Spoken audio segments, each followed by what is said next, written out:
I think they're back up and running. Is that right, Ward and Ambo? We can see y'all at least. We can hear and see y'all. Y'all can see us now. All right, well, let me Good just job. reintroduce the case. This is in the matter of L. Washington DOC number 106784. The case has been assigned to Mrs. Jackson, and we'll resume that in Mrs. Jackson. All right, Mr. Washington, we were talking about the crime and the fact that this was over a dice game. And somehow you ended up pulling a gun and shooting the victim. Is that correct? Well, what actually happened, Miss Jackson, is when me and Larry was gambling and we started arguing, my girlfriend ran out there with a gun and me and Larry scuffled over the gun and I got the gun. And he came toward him and I was running backwards and she was hollering, shoot him, shoot him, shoot him. And you know, I ended up shooting him.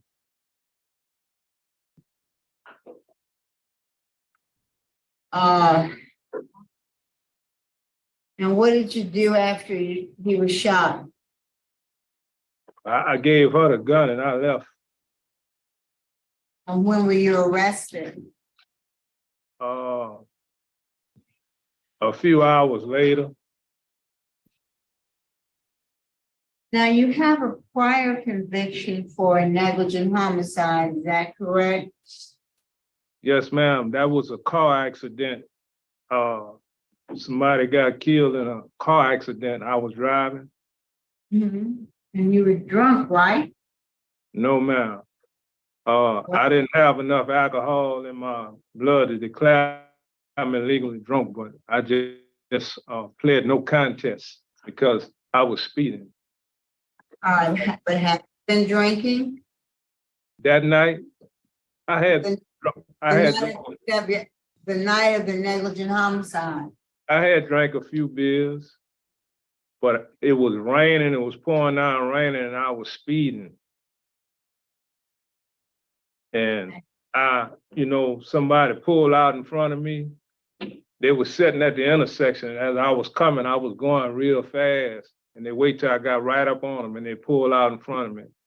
And when I swerved to try to miss them, I hit the brakes by the road being wet. My car just spun. And once it spun, it jumped into another lane and ran into several different cars. And one guy that was in a truck, he ended up getting killed. Were you working at the time that this crime occurred? Did you have a job? Tell me what was going on with you. The negligent homicide? No, the murder. This crime, I was working off and on. I was welding. I was working with a guy by the name of Chico. He had a welding shop.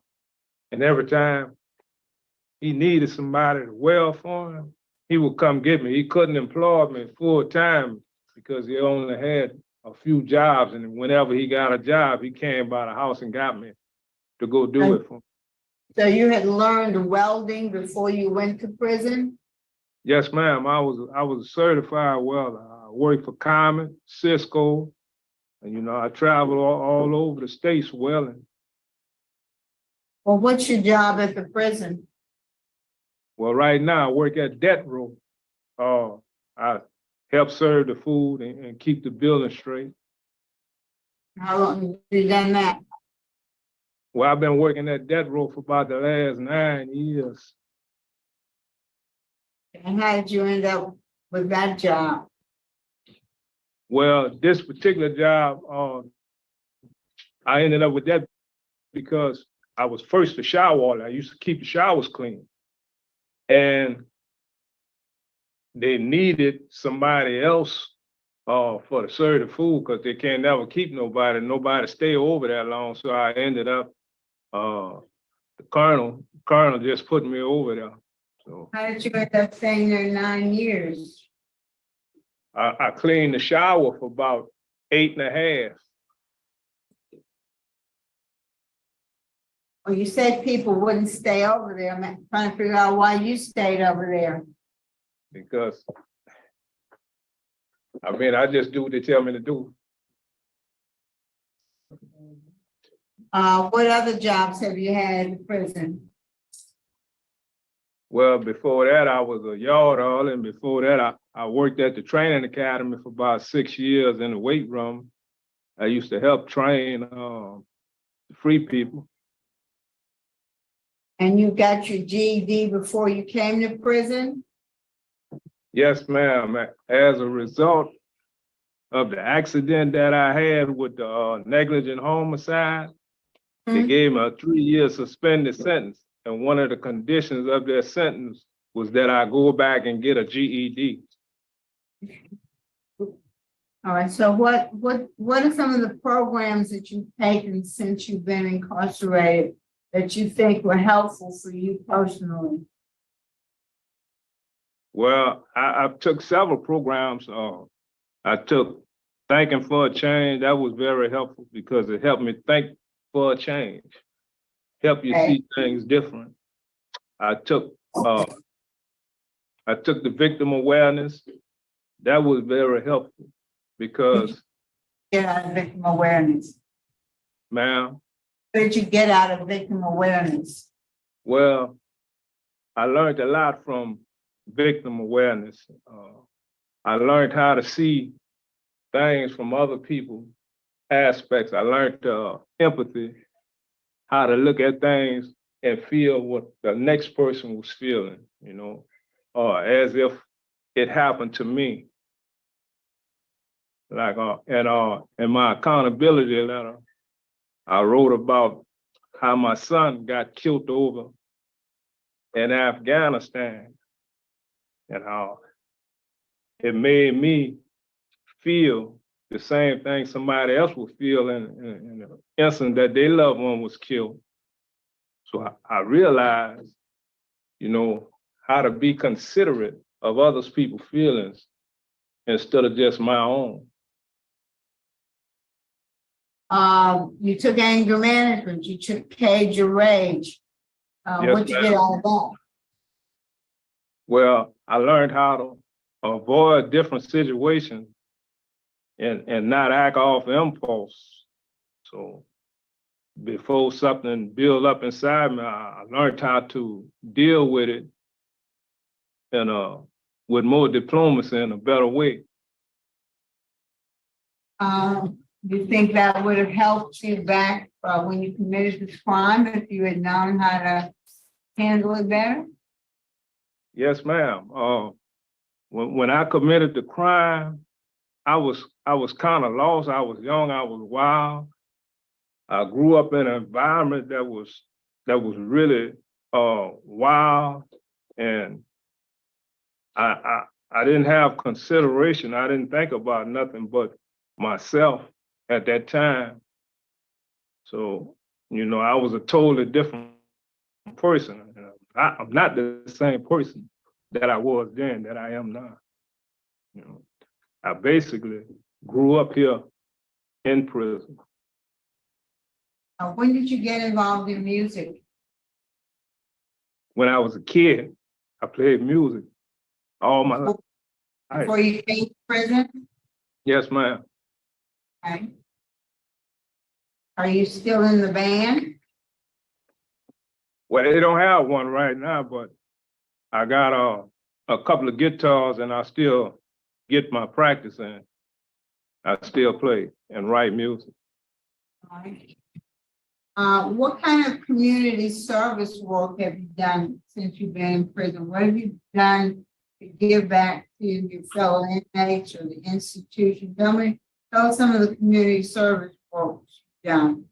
Well, when I played music, I was with the traveling band, and we traveled all over Louisiana, providing entertainment for all kinds of events and festivals. So I got a joy out of doing that because it's something I love doing. And we also played all over the prison. We had a band that used to travel all around to the different camps and play for them because they didn't have what you would call a live band, a good band like the one we had.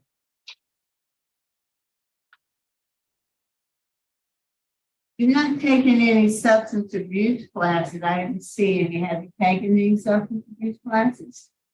No, ma'am, I never took any because I never really had a drug problem. Well, what about alcohol? That's a substance abuse.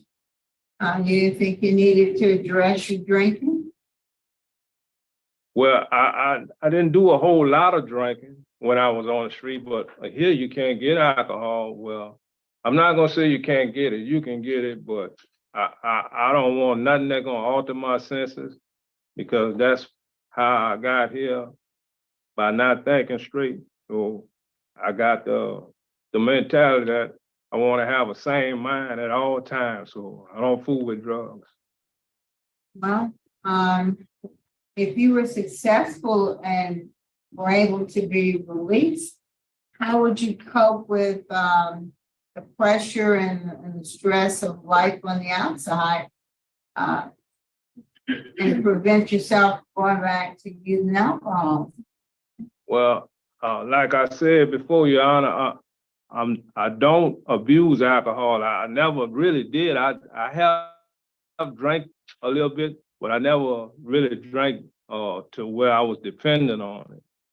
And that was almost 40 years ago, and I definitely don't want no alcohol now. What do you call a little bit? You drank a little bit. A few beers. A few beers. I used to, my uncle had a bar room and I used to drink Heinekens, and I used to drink maybe a 6-pack. A day? Perhaps a day, in a day's time, maybe. A bottle of wine here and there. Yeah. You didn't consider that a problem? A 6-pack of beer a day is quite a bit.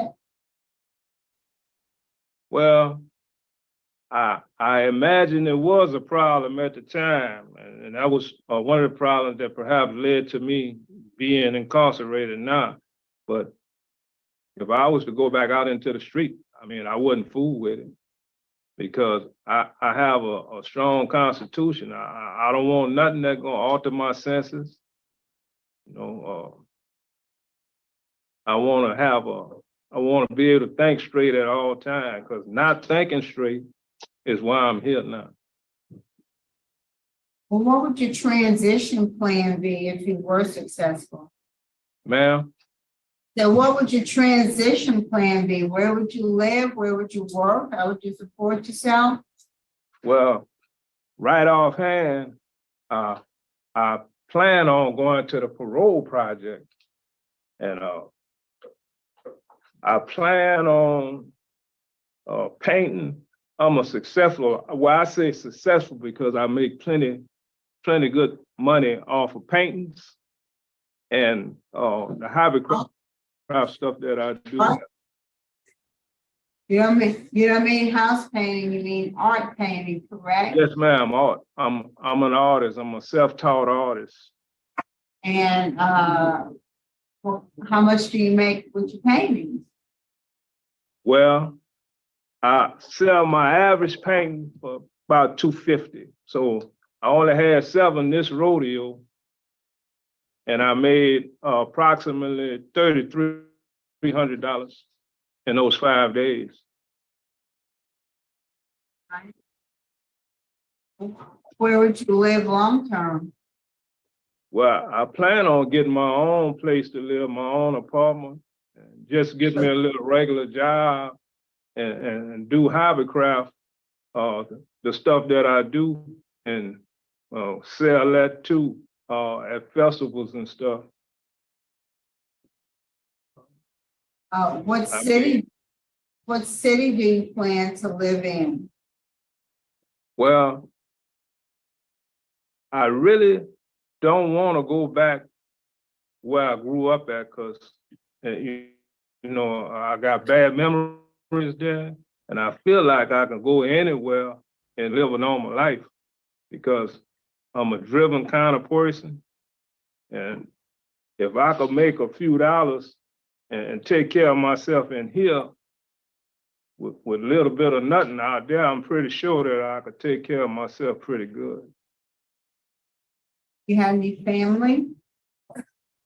Yes, ma'am. I have a very supportive family. I have my mother still living. She's 85 years old. And I got nieces. They live in Texas. They're very supportive.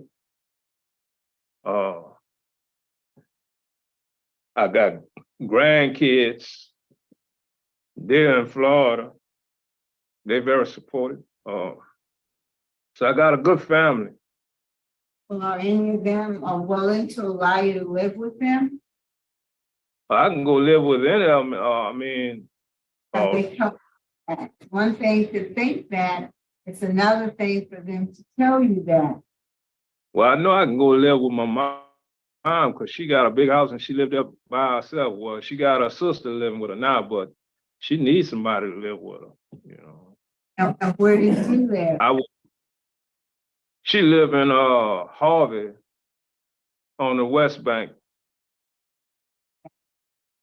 But That's away from where all this happened? no, that's right where it all happened. That's why I really don't want to go there. I don't want to go back to that area. I want to go somewhere to where I don't have to be looking over my shoulder and it won't remind me of the bad thing that I did. And you know, well, I'm always gonna be reminded of it, but I would like to live on my own. And I'm pretty sure I could support myself. You know. Eldy? Right now I'm 61. So does that mean you can't do any welding? I'm just asking. I don't Yes, know. ma'am. I can still weld, but over the years, you know, welding is bad on your eyes. And I prefer not to have to weld, you know. I think there's many other things that I could do to survive other than welding, but I could weld. Okay. Gordon, what can you tell us about? I can tell you that Daniel Washington, everything that he said is true. He has taken victim awareness and he has did a accountability letter to his victims. Mr. Washington also suffered a loss since he's been in prison. His son was killed in Afghanistan in 2011. So he had some trauma since he's been here. Other than that, his tiger is low and everything else is okay with his file. Well, let's talk about your disciplinary record, Ms. Washington. You have 53 write-ups in 39 years, but the last one was in 2015. Does that sound right? No, ma'am. Okay, Yeah, it's 2012. sorry, 2012. And as I was going through your list, most of them occurred in the 80s and 90s when you first got there. So what changed that caused you to stop getting write-ups? Well, I came here, I was young and I was rebellious. And I kept going in circles, bumping my head, and I realized that I had to do something different. So I tried something different and it worked. So What was the something different? I started letting a lot of stuff go that I was entertaining. Like if I felt if something was wrong and I shouldn't do it, I wouldn't do it. But if somebody told me to do something now and I could know it's wrong, I still, okay, no problem. Just let that time pass and no write up, no problem.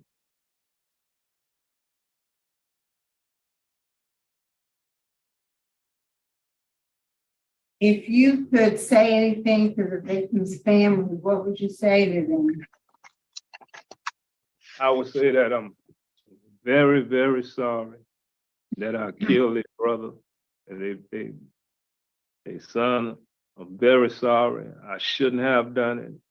And I regret it from the bottom of my heart. I'm sorry. And how did you know the victim? Was he a friend of yours?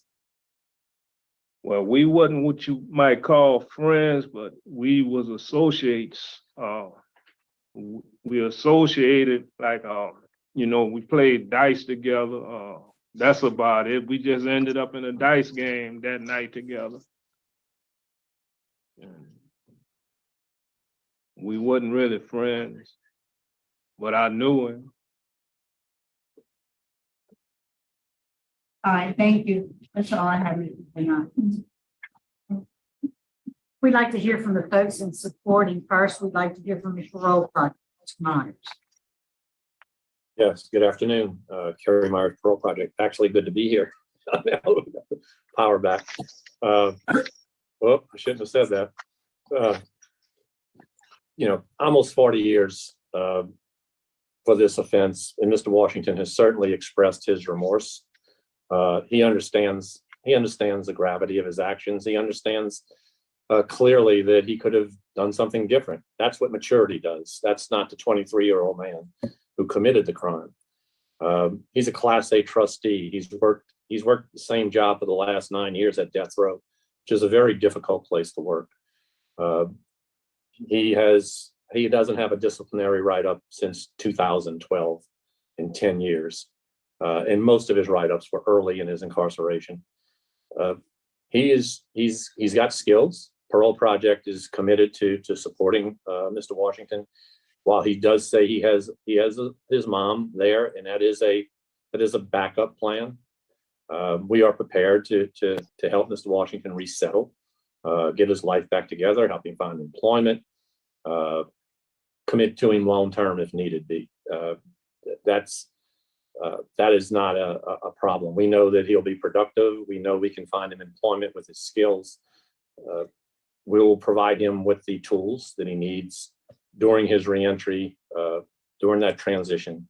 Mr. Washington did get his GED, so I mean he's got a grasp of pretty much everything, but he doesn't understand. He's not going to understand the world he's going to come into, and that's what Parole Project's going to be there to give him that support system and teach him about the world that's there. So we're committed to long term. Mr. Washington presents no threat to public safety. We would just ask this board, he has taken victim awareness. He has taken thinking for a change. He has taken anger management. He's got skills. We just ask this board to consider his remorse, his length of time served, his record, and granting clemency today. All right, thank you. Ms. Janet Bailey. Yes, ma'am. Good evening. My name is Janet Bailey, and I'm on behalf of Daniel. Daniel went to prison when he was 22 years old. He spent the majority of his 20s, his 30s, all of his 30s, 40s, and 50s in prison. While he's been incarcerated, he has matured, and also he's had some significant losses himself. While he's been incarcerated, he lost his father, his sister, and most of all, he lost his son in Afghanistan fighting for the freedoms of our country. So with that said, the criminal justice system and prisons were designed to punish as well as rehabilitate. And he served 39 years, so he's definitely been punished. And talking to him, and his record shows that he has been rehabilitated. So with that said, I think the Louisiana criminal justice system prisons were designed to be, because he's been punished and rehabilitated.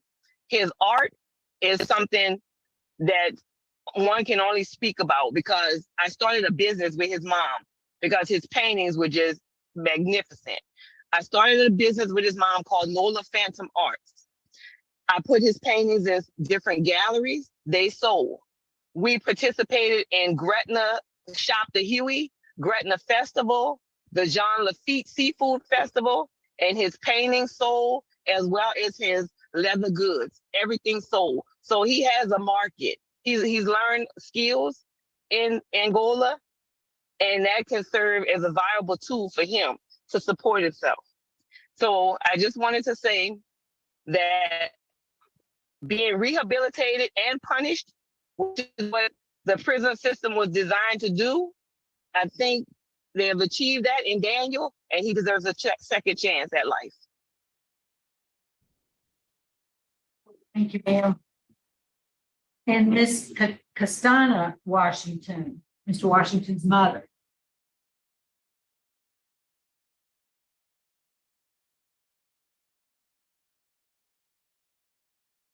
I need to unmute your microphone.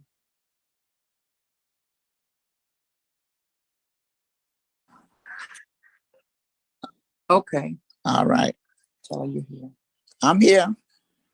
Go ahead, ma'am. What would you like us to know? I would like to ask a second chance for my son. And he didn't tell you he was brought up in a Christian home. That way he learned to play music at. He used to play in church. So his father was a pastor.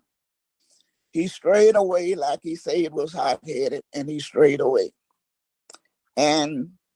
But with visiting him these last 39 years, my son is a changed man.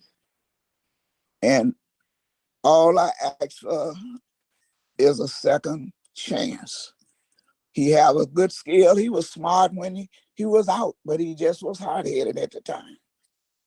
And every time I visit him, I talk with him, he talk about how sorry and remorseful of not listening and not doing the right thing.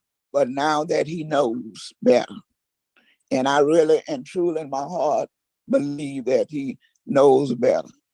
And he's a smart kid, he always was. But as children get old, I guess they stray from the raising. But now I think the system really has rehabilitated him, and I can see the change.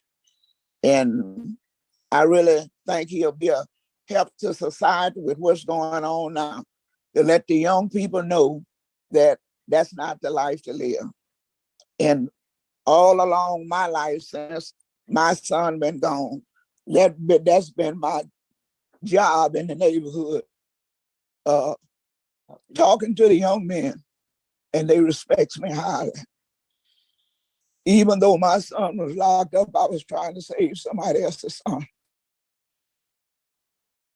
And I just begged for a second chance for him.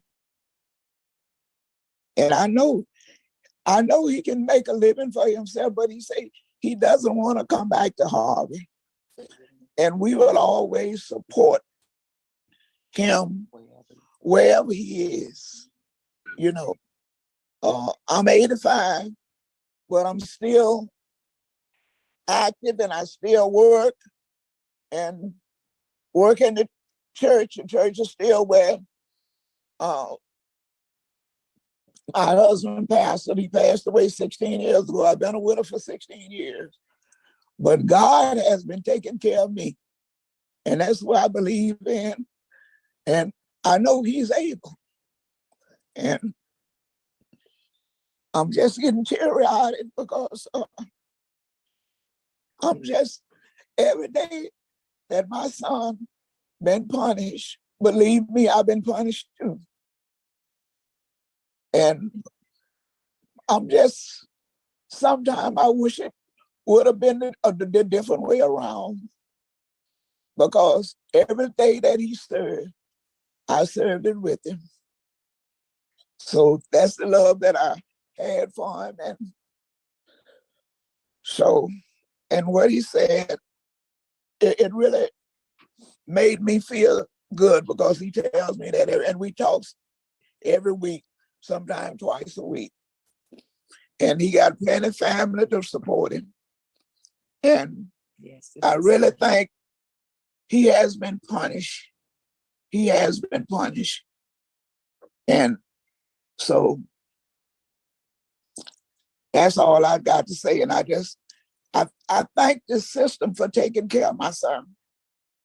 Ms. And Ma'am, give- thank you, Ms. Washington. We do appreciate your participation. Thank you so much.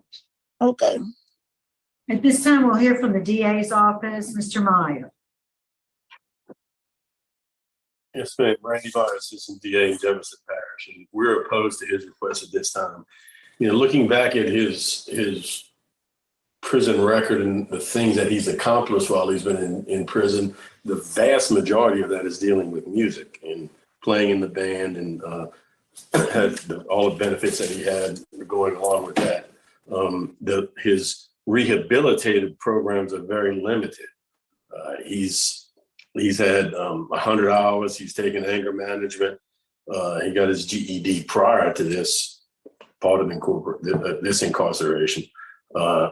One thing that concerns me is no substance abuse treatment, and alcohol, at least alcohol, was involved in both of the deaths that he was involved in. That concerns me greatly that he is not seen fit to take any treatment for that. And then there's strong victim opposition. I've spoken to the victims, a couple of them, and I understand they're there today, and I guess they will speak on their own. But for those reasons, we are opposed. Thank you, Mr. Meyer. We do have some folks here representing the victim. We don't have any indication that any of them wants to say anything. Would you like to speak, sir? Yeah, Go ahead and step up to the podium and introduce yourself. And tell us what you. David Stevenson. I want to say this much. You know, everybody has one. Now, I don't want to blame you for something, son. When you tried to help him escape, you did a good job at that. And then, Sir, would you address your remarks to the board, not to Mrs. Williams? Oh, okay. Washington, excuse me. yeah, you tried to, help him escape. You did that. I got him against you, Ms. Gaston. Sir, would Son. you address your remarks to us, not to Miss Washington? Speaking to us, not her. So y'all want me to hire him or not? All right. Okay, you done that it was, is when you shot my brother. No, sir, talk to us, not to him. And I'm sorry.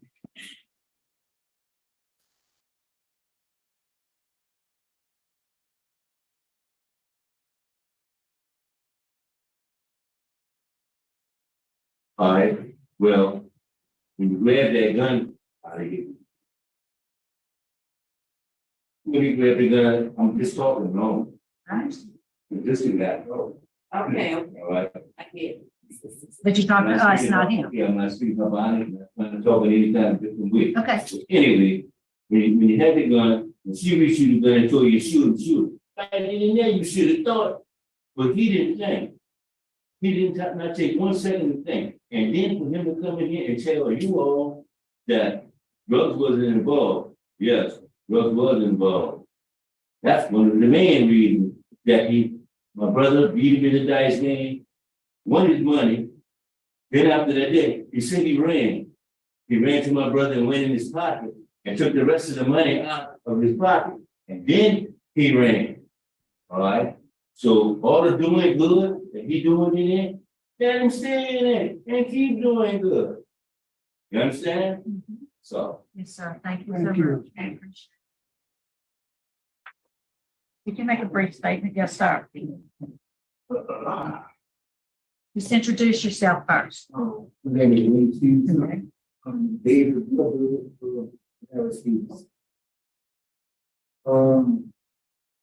When my brother got killed, I was like 8 years old. It's been on 40 years, 48.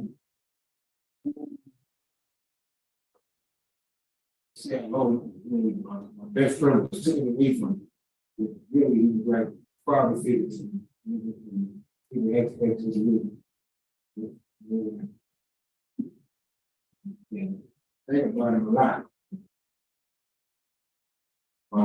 Children, nieces and nephews always asking me questions about how your uncle used to be and how he was and everything like that.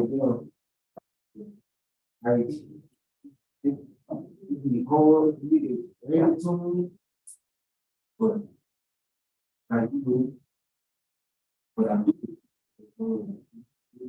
It's too hard, it's hard for me to stand up here right now and tell y'all, talk to y'all all this thing.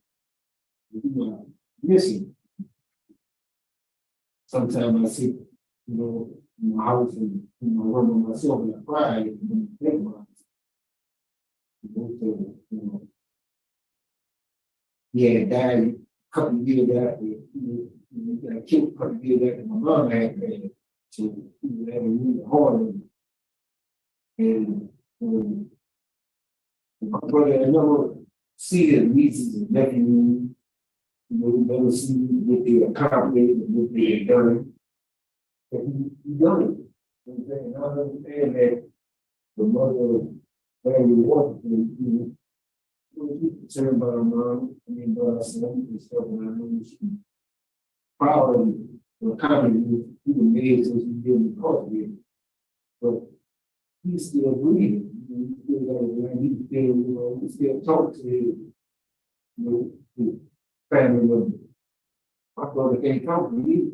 They talk to him. My brothers can't talk to him. My children and my brothers' children can't talk to their own. All they got is different things that we talk about him and all they know. So, we never see my brother again.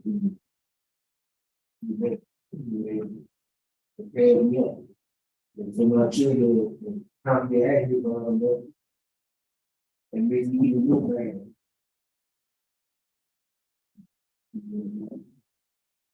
I'm going to get into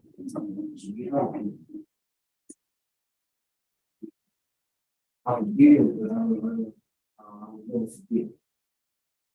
Yes, sir. Thank you, Mr. Stevens. Thank you, sir. Let me ask Mr. Washington, is there a statement you'd like to make before we vote? And if there is, address it to the board. Well, just once more, I'd like to say that I'm very sorry for killing Larry. I shouldn't have did it, and I regret it to the bottom of my heart. And thank y'all very much. Yes, sir. Thank you. We are prepared to vote, Mrs. Jackson. Let me just say to the Stevens family, I'm not going to tell you that I know how you feel. I'm not in your shoes. But I do thank you and appreciate you being here and expressing how your feelings about what happened. Just sorry for everything you've lost. But our job isn't to just look at the crime. Because if that were the case, then no one would ever get out of jail, no matter what. All you ever look at on itself. Our job as a parole board is to look at who the person is today. And there's a big difference between a 22-year-old hot-headed kid and a 60-something-year-old man. And the person that I see before me today is not the same person who committed the crime. Someone who has matured, who has accepted responsibility for their actions, who has done best job that he could do in working on himself. He's expressed his remorse. And I hear a lot of people claim remorse, but it doesn't always ring true. But I believe that Mr. Washington truly is remorseful for what he's done. As I said, he was 22 then, he's 61 now. And so our job, or my job, is to look at not who he was, but who he has become.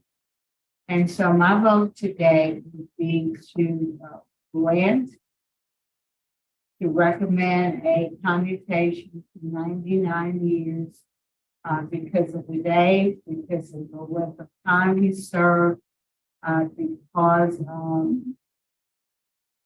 he has a good disciplinary history, nothing since 2012. And so my vote today would be to recommend commutation. Thank you. Mr. Roshan? Mr. Washington, Yes, good sir. afternoon. Good afternoon. How you doing?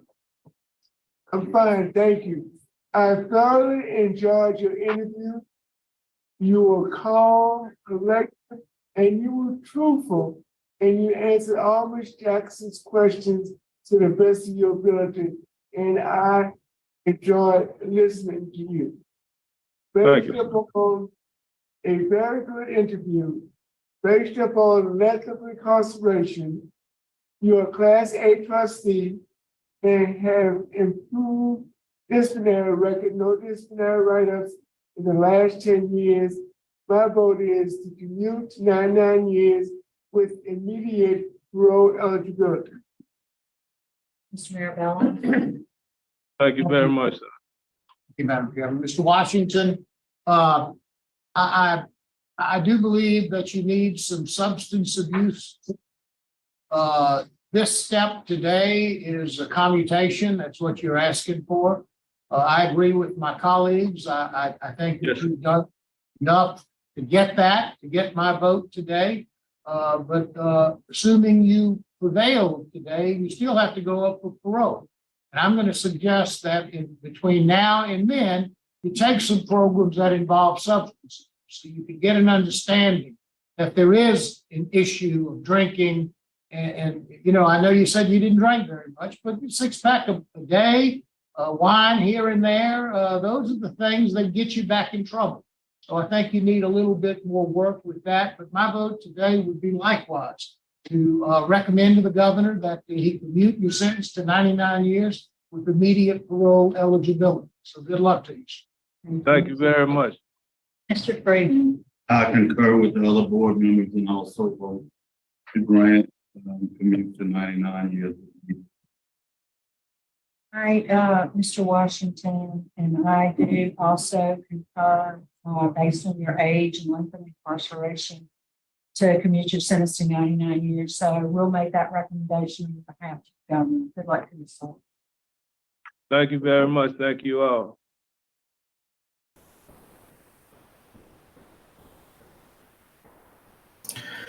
So let's unpack this. I was really quite torn watching this. I kind of like was shifting and going from one way to the other, from adamantly opposed to feeling a little bit more, I guess, forgiving. The thing that I have is, and I guess the parole board just can't really hold it against him, but he killed someone before in vehicular manslaughter, right? And he wasn't convicted as being intoxicated, but he still was found negligent. And then he, on a different occasion, shot a man over a dice game. And it's just like,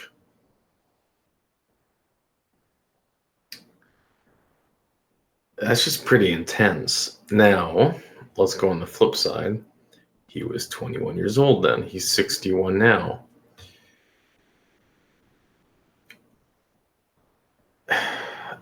I think Janet Bailey came up and really said it best.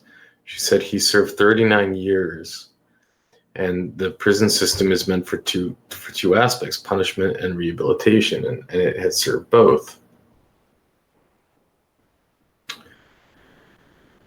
But the idea that, you know, I have seen these type of cases just totally not go his way.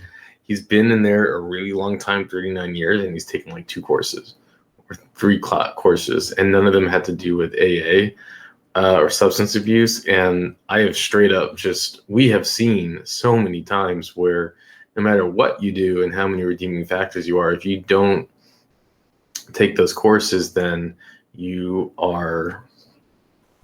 they just don't care.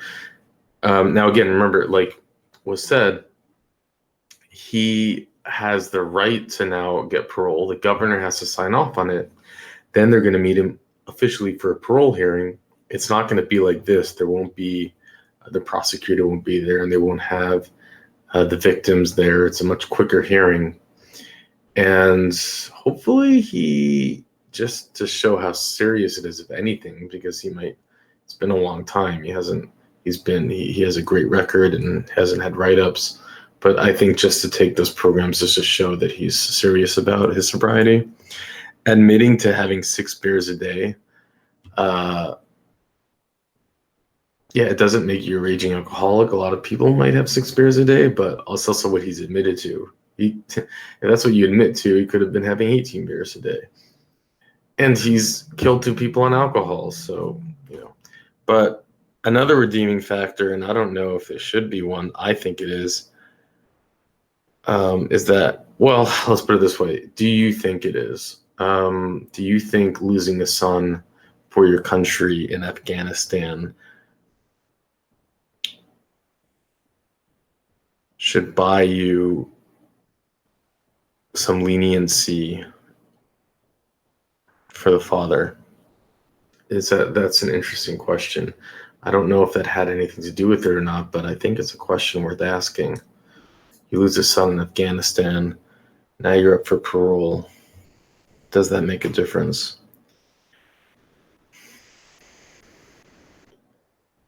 That's why this one is tough, in my opinion. But it does come down to the fact that he spent 39 years. He's 61 years old. He has an immaculate record, and while serving a really good record. And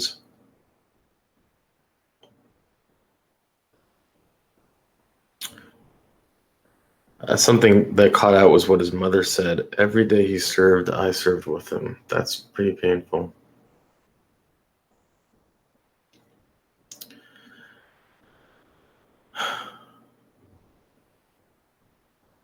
Well, what do you think?